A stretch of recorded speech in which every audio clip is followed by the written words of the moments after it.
Random thought. Is it okay for politicians to have fun? And the reason I'm asking this is, I don't know if you've seen this in the news, but Finland's prime minister, she had a party at her house.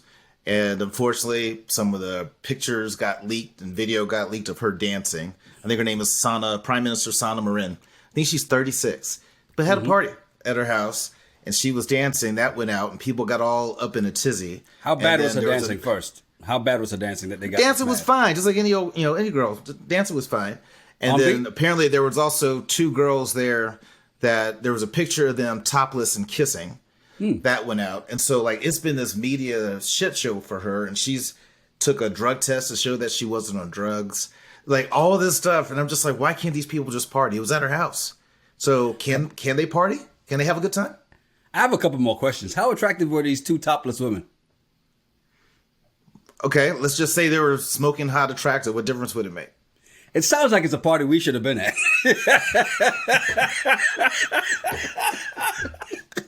I mean, to me, I just call that spring break. I don't see the big deal. That's just spring break. So what's the big deal about it? It was off hours. She didn't have like a meeting the next morning. I just don't see the big deal of why they're so up in arms. Like, is it like Footloose? Is there no dancing in Finland? Are you not allowed to dance? I think the problem is that she really needs to reevaluate her friends and who she allows into her house. Because if you're having a party where it's going to get wild, you're 36 years old. Yeah, you may be the prime minister, but your friends are a little wild. Chris Rock, them jokers. Kevin Hart, them jokers. Leave your phones, put your phones in these bags. You can't use them until you leave. When you go outside, you can use them. Because no matter what you say, we can tell you, you know what? No, that didn't happen. But you actually have video evidence. No, that person probably should be, they're in Europe, right? So Finland's in Europe. The Man in the Iron Mask was based in Europe. That person should be locked in a cell with a mask over their face and their hands probably in some metal chains so they can't actually use a phone again. Because how dare you? How dare you? Oh, that's totally jacked up. I mean, whoever leaked that, because here's the problem with these things is, the media will pay good money for video pictures or whatever. And so you're like, yeah, we're cool. We ain't that close. I'll take those 50,000 pounds and I don't have to see her again. It's totally cool. So yeah, I would totally not have that friend or associate anymore. And if it were me, if I was a prime minister, which thank God no one's made me prime minister of anything. Woo. But if I was, my rule is, we're going to have a party. You're going to leave all your phones and everything. I'm going to have security pat you down. And then you can come in to the party and have fun. Or if we can go into the future, I would do like the Men in Black. Like, you can get wild as you want, but before you leave, it's like... I will say this. At least this was at the house, right? So I can't say anything about partying at home, doing what you want. Get as wild as you want in the crib as long as it's illegal, right? And it doesn't seem like anything she did there was illegal. So what's the real issue?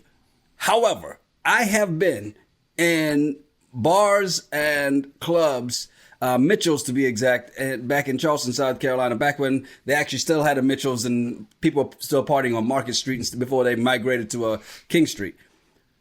But I've been in there and I remember like somebody going, you know who that is? I'm like, who? That's Judge so-and-so. I'm like, what the hell? This man was damn near standing on the bar. I'm like, that's not what I don't want to see that. Okay. Drunk as hell, barely standing up. I don't want to see the judge. I don't want to see the judge. I don't want to see the doctor. I don't want to see that. And I don't want to see my politicians, like who was it? Was it the mayor of San Francisco who was out partying with a mask off after making everybody follow the mask mandate? Yeah, I don't want to see that. If you set the rules, follow them. But judge, I don't need to see you stumbling drunk in the bar. No, that I don't want to see. But I don't think that's fair. I think that if you're off duty, you can do what the hell you want. That's like saying, okay, I don't want to see my kid's teacher out at a bar getting drunk. Do you know what teachers got to deal with? They need to go out and get drunk to be able to put up with some of the bullshit of some of these parents, right? So it's not fair to say that this group, it's okay for you to go out and party. This group, you got to be behind closed doors at your house. I don't want to see it in public. No, I think you can do whatever you want as long as you're off duty and you don't have to work the next morning. So if that judge had court, you see him in Mitchell's at 3 a.m. on the dance on the bar, and then he's sitting there in his gown with the gavel in his hand at 8 a.m., I have a problem with that. But other than that, let your hair down. Point. Don't tell me about my behavior when I saw how you were behaving the night before. No, Judge. No, Judge. No. And I didn't say it was fair. Let's be fair. I didn't say it was fair. I said I don't want to see it. Okay, so you're just openly saying, hey, this is not a fair thing to do at all. Yes. And I'm totally going to discriminate against certain professions. Yes, just like they do. Got it. Tit for tat, goddammit. I don't want to see it. Wrong, sir. That's all I'm saying. You're wrong for that. Hey, welcome to the show. I'm Yanni Rude. And I'm just Terrell. You ever been out somewhere and overheard two people having crazy conversations? Well, we are those people. We've been having these conversations since college. Yep, it's the Regular Guys Random Thoughts Podcast, episode 98. Be sure to like, subscribe, and definitely leave a comment. You know, police have been in the news the last since we last did a regular episode, and two separate cases here. And I know you have questions about both of them. And if we start with the one down in Florida, where I'm just gonna summarize, give you the cliff notes of this. Cop catches this woman driving 75 in a 55, turns the lights on. She's like, "This is a dark area. I'm gonna slow down, put my flashes on, and I'm gonna drive till I get to a lit area because I don't know if that's a real cop behind me or not." Then when he pulls into the, once they pull in, he's very aggressive towards her. A lot of stuff say, I don't care what your excuse is. It means nothing to me. I'm not scared. I've got my figure. One wrong move and I'll put you down. I'm like, he's really aggressive to a woman that's 4 months pregnant, a black woman that's 4 months pregnant, and that she has 3 kids in the car. I can't imagine how scared she has to be for her and for her kids. Cause this man just sounded like he was ready to pop off. Like, please get a twitch, get an itch so I can fire. Yeah, that was wrong. And this dude has had issues before because he had actually signed in his file. There's a document that he signed that pretty much says you got one more chance. There was a situation that happened in August of last year, I think. But he's already signed the document that said you got one more shot, right, or else you're going to be fired. And so they wound up being able to resign, which I don't like because then he can still keep his benefits and stuff. But right, he was just really too aggressive. But here's what I didn't like about the story outside of the obvious. When they went to go interview when the news media went to go interview the chief or the sheriff, whatever, he was like, well, also, he's also biracial. Like, what difference does it make if he's biracial? That it's okay? Well, he's mixed. And what's he mixed with? And if he's mixed, let's say he was white and black. Does that make it okay for him to act this way? No. Why even got to bring that up? Because they're just trying to say race is not the issue. And it's like, yeah, it kind of was. Here's the thing. I hate this so much when they do that. Because they think it's, here's my trump card and throw it out there, Here's my draw 4 here. The officer was black too. When we talk about racism, when it comes to the police department and black citizens, we're not talking about the race of the police officer ever. I've been stopped by white cops and black cops.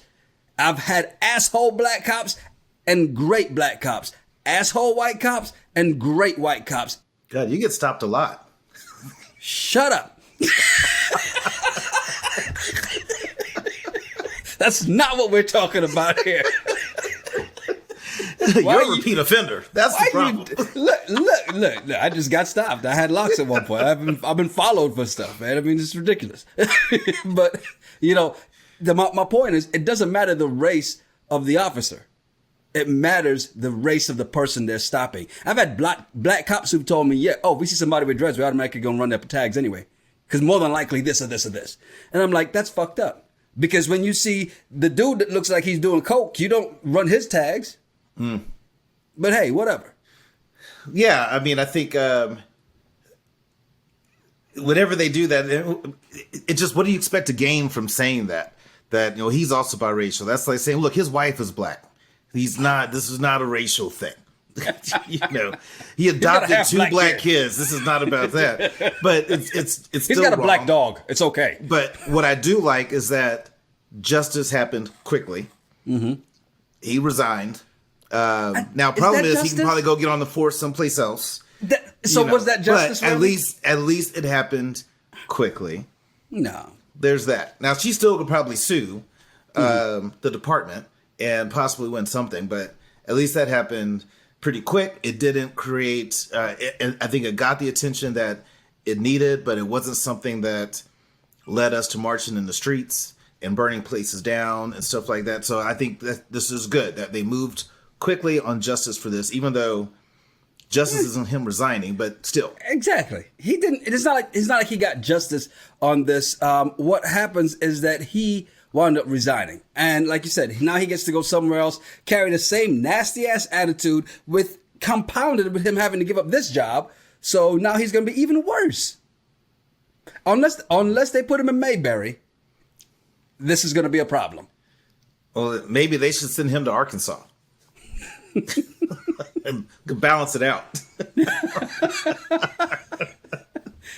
Now, another video that's been making a lot of rounds has been the cops beating on a citizen.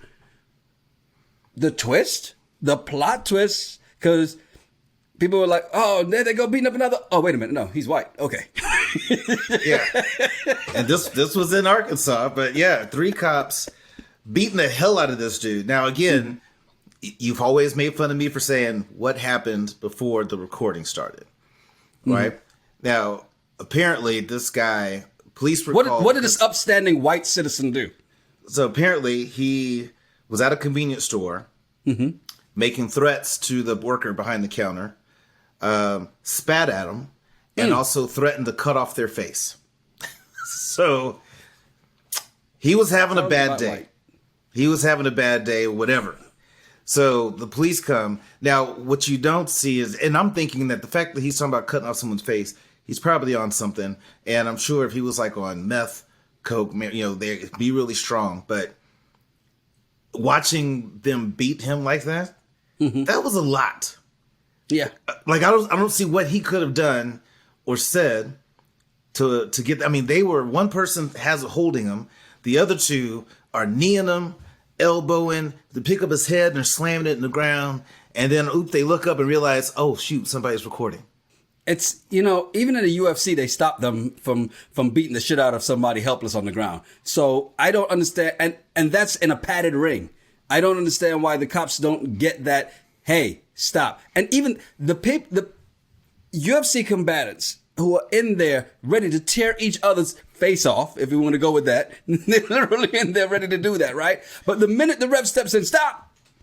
It's over, and they back up. They know how to stop it. Why can't these cops know when to stop? I mean, it doesn't matter whether the guy is black, white, and we say this all the time when it's somebody black. And people go, oh, whatever. What did he do wrong? Okay. Well, we went and did the same thing that you would ask, and we found out what was wrong, what this guy did wrong. Did it deserve him getting that UFC referee knocked out treatment? No. Right. Once they had him detained, it didn't need, and it takes 3 of you to beat the shit out of one man? Come on. And he wasn't a big dude, but even still, it'd be one thing if they were all wrestling, where his hands weren't handcuffed. His hands are handcuffed behind his back. He's on the ground. So why not just, if he's throwing a tantrum, just let him wear himself out like a child.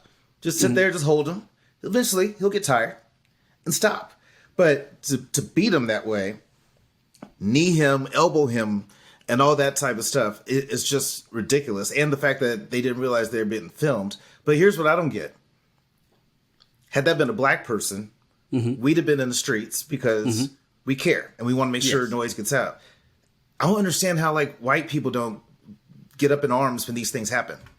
Like, anytime you see it, in the white community, I haven't seen where they are out in the streets or they're saying, hey, this is wrong. They don't really do anything. It's always, well, what did he do? Oh, well, he threatened to cut someone's face off. This makes sense. I'm like, no, that doesn't make sense for anybody to get beat down like that by cops, regardless of their race. But I'm just wondering, how come white people don't get that upset?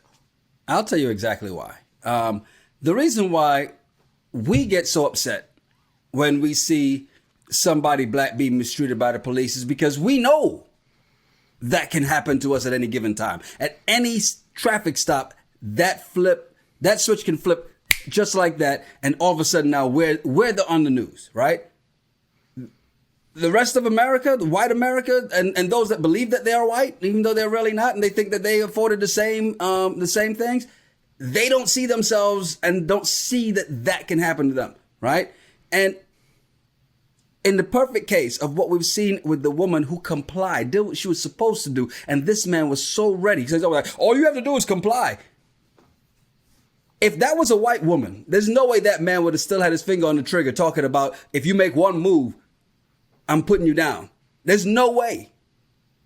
That's why. Because they don't see that happening to them. So even though they see this white guy getting his ass whooped, they go, well, he must have done something, and that'll never be me. We go, he may have done something, but I'll be damned, that could be me. Big difference. And whatever he did, and this is all I think a lot of people are saying when it comes to police brutality. It's, we're not upset about the person committing a crime and you're Exactly. arresting them. Great. You should, that's the Get job, him off the right? street, goddammit. But to beat him like that is ridiculous. Even if he was high on drugs, to me, nobody deserved that. And there's other ways you could have handled it instead of three of you, one person holding him down with his hands cuffed while the others are forearm and knees and slam the dude's head onto the ground. Just don't see that. However, if he spit on one, bit another, and kneed the third one in the balls, would that then justify all of that? No, that would make him like an action hero of some kind. Give that man a job. Yeah, give him a job, put him in a movie. If he's able to do all that. Oh my God. Coming up, we got to talk about something we lived through, me more so than Terrell. And now they made a documentary about it, and we both watched it. And we got to get into the the reviews and the comments. But first, got to let you know this episode of the Regular Guys Random Thoughts podcast brought to you by Zippix Toothpicks. Zippix brings you a totally satisfying, convenient, and flavorful way to curb cravings, get a boost of energy, or simply relax at the end of your day. Remember all those ways you tried to quit smoking, man? Well, there's now an easier, cheaper, less messy, and more subtle way to curb cravings. Zippix Toothpicks. Best part about Zippix is that you can really use them just about anywhere. And with 2 milligrams per pick and some 3 milligram options, if you need that little extra, then Zippix Toothpicks are long-lasting, extremely affordable, and they're available in 6 delicious flavor choices. Which one are you partaking in today, T? Partaking in Spice Island Clove. Really nice little packaging this comes in. And you also get this little container that you can put your picks in, put it in your pocket, carry it with you anywhere. But they're really delicious. And what I like about this one, the flavor of it, if those ever smokers that ever smoked cloves, it kind of reminds you of that. I remember cloves. Yeah. Yeah, but you're not smoking. And I remember all the different ways I kept trying to quit smoking, whether it was, gums, the patch. I remember trying to do the patches, and I'd be outside smoking with 2 patches. Patches? We don't need no stinking patches. Yeah, still smoking. But these are delicious. And what I like most is the oral gratification, that you get. And, of course, the amazing flavors. And if you need a boost of energy, you can try their Zip Energy B12 and caffeine toothpicks. You all have seen me use Zippix on the podcast. Now it's time to find out for yourself. Go to zippixtoothpicks.com today and use code RGRT to get 10% off your order. That's zippixtoothpicks.com, promo code RGRT. Must be 18 or older to purchase. Zip more, smoke less with Zippix Toothpicks. So he said it reminds you of the flavor of the clove. Because I remember the clove always had a good flavor, right? It would just shred your day. It was like taking your lungs and just rubbing it on a cheese grater a couple times. But the taste was great. But you're just like, oh, Jesus. You wake up the next morning, you're just like, Jesus. If I have an x-ray, when you look at it, you're just like. Well, but that's what's great about these, because you can still enjoy the flavor. There's no smoke. You're not smoking. A little bit of a little bit of nicotine boost if you need it. But the fact that you don't have that phlegm, remember back when you were smoking, that morning phlegm that you would have, walk upstairs, you get winded, all those different things that happen with smoking. The smell, your clothes, your breath. I'm telling you, man, these things are awesome. You watched this documentary first. And I knew I would at some point. I just had to prep myself because I'm a huge Notre Dame fan. And this was a proud time because this was the time that, you know, the 49ers in the NFL went to the Super Bowl. Notre Dame Fighting Irish went to the national championship. But leading up to all of that was the story of Manti Te'o. And man, that guy was a monster on the field. He was great. What he did for that defense and to bring the program back to the national dominance that it was for a while, especially for that senior year that he came back for. What a hell of a senior year. But what we didn't know was what was happening in the background. Right. Now, you watched the documentary. His girlfriend, that turns out the girlfriend that never was. I mean, they had everything from the Te'o in. Even I had to make fun of it and just go, hey, you know what? I get it. But, you know, take the empty picture. I remember that on social, like, I feel so bad, but I got to do it. But, you know, what were your thoughts when you watched this documentary? Because, again, this wasn't in the forefront for you, right, and it didn't hit home for you, but you do remember this time period.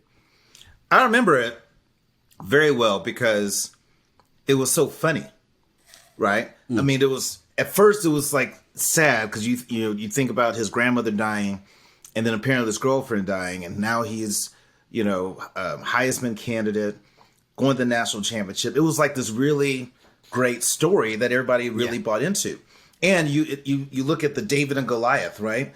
You know, Goliath being Bama, Notre Dame was about to go up against Bama in the national championship, so this was going to be huge. Then to find out she didn't exist, I'm like, how the hell did that happen? You know, and I remember thinking it, but then life moved on and you just made fun of it and joked about it. So watching the documentary, I was curious, like, okay, I need to understand how it got to that point. And I still don't understand how it got to that point. Why?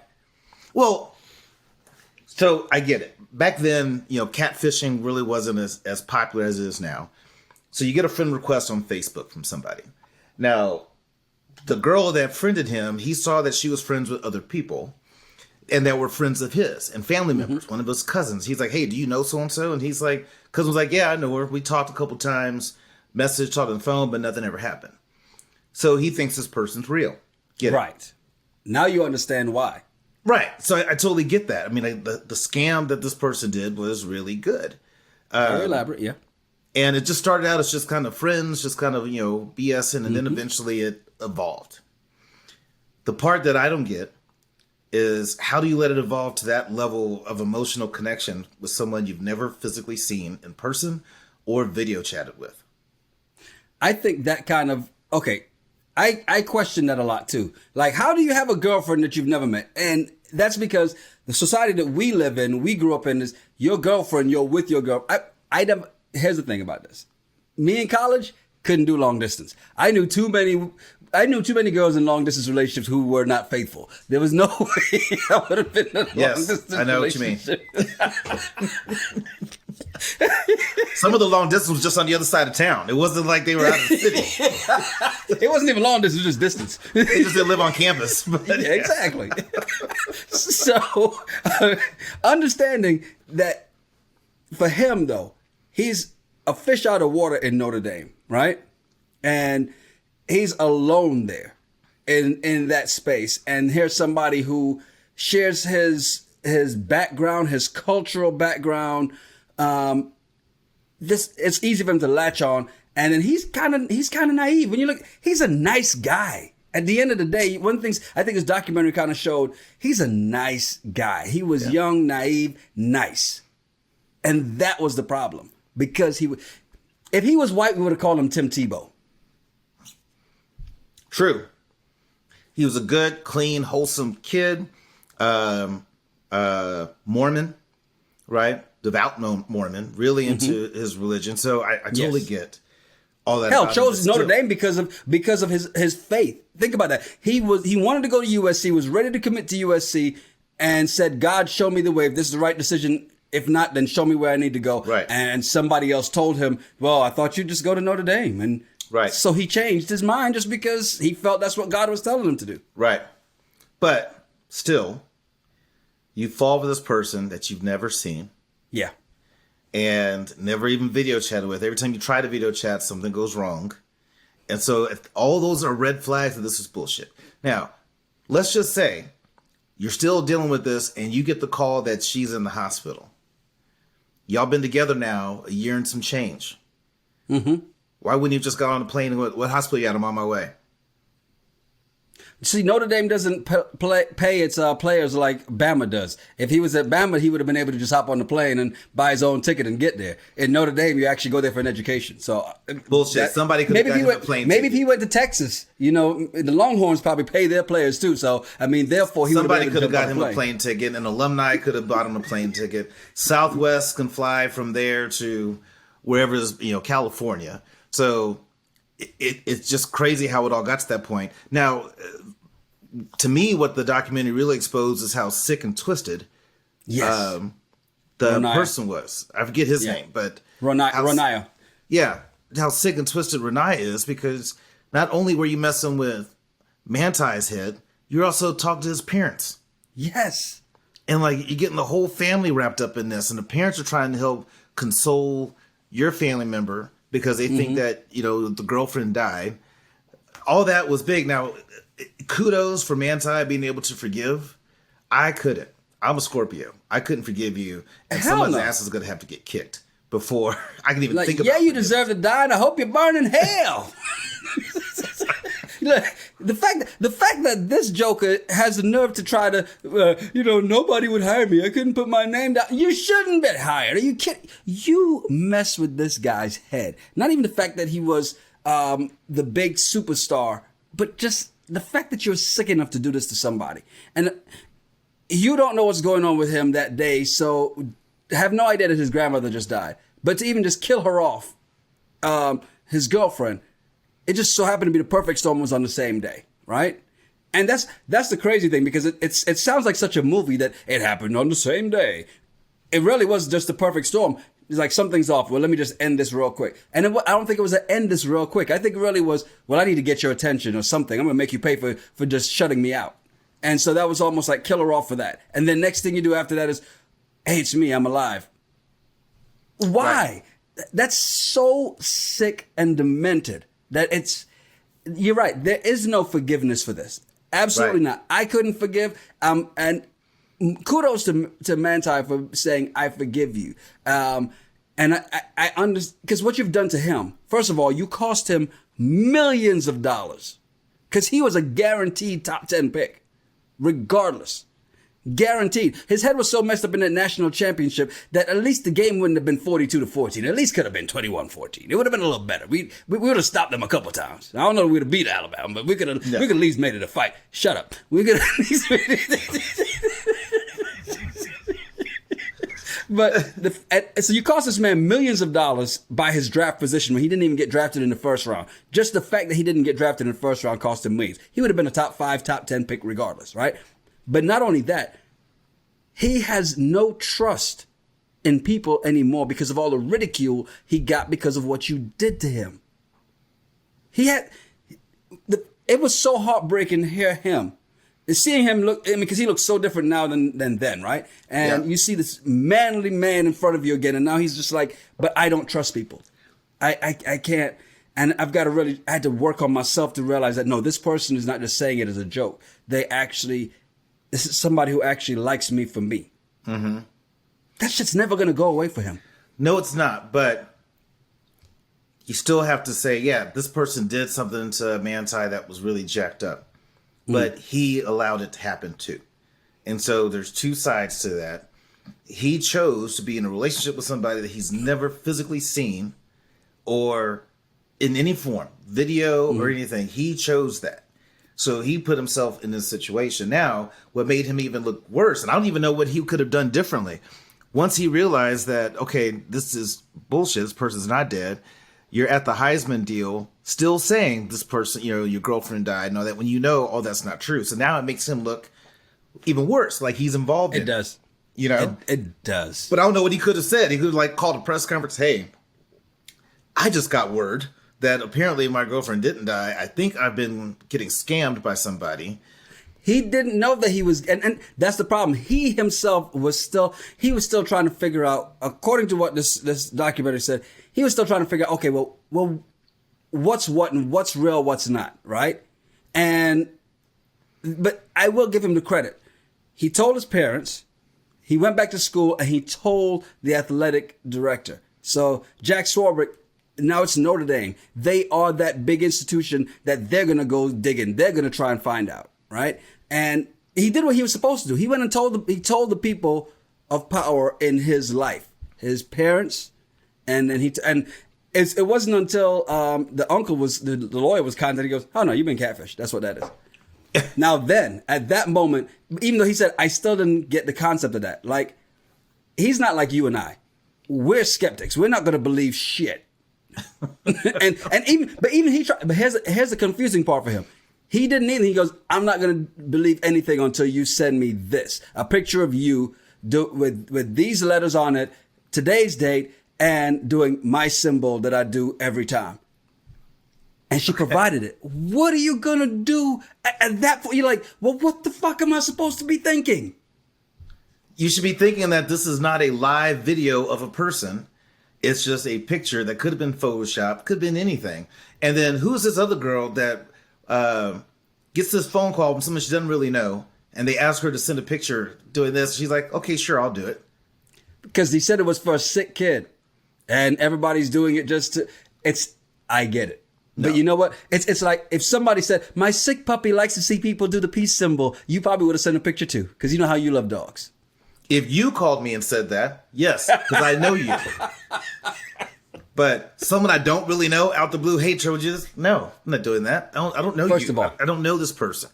If I call you and tell you it's for a sick puppy, you know it's a sick joke. It's all right. I'm going to get you a puppy one day. We're going to turn you around. You're going to be a dog lover. Hey, first of all, pause. Yeah, they're cute paws. I'm going to get you a puppy.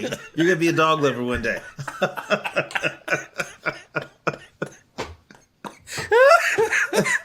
That sounded really wild just now. You know, it was a great documentary, though. I will say that I enjoyed watching. I think the whole Untold series, I think, is pretty dope. Malice at the Palace was the first one I saw. I thought that was dope. I watched the animal after I finished the Manti Te'o. I'm like, I'm such a binge watcher, right? Like and as soon as I finish watching something, I'm like, all right, what else I got to watch now? And so I watched the An one, which was really interesting as well too. So you get a chance, check them out. They're all on Netflix, but pretty dope. That story is just still sad to me. Just because you really fuck with somebody's life in that case. Yeah, totally did. But that person needs their ass whooped. Yes. And look, Manti you see, this is how you know Manti is such a peaceful, God-loving man. Because if he was a brother on that team, he'd have been like, give me 5 minutes. I just need 5 minutes. I'm sorry. Even in the Bible, sometimes God shows his wrath. Some people need it. Damn, you would have stoned him. Yeah, I'd have brought the flood. We're going to just wipe this whole area out. We're going to put you in the closet, and then now here comes the locust. Yeah.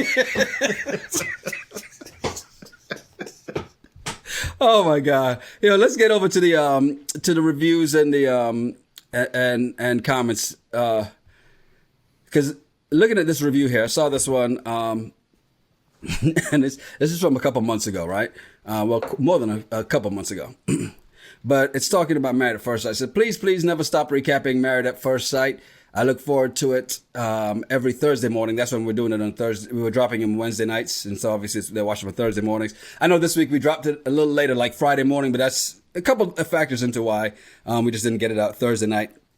So you guys have the best chemistry and so insightful and hilarious and real. So thank you. And Terrell's there too.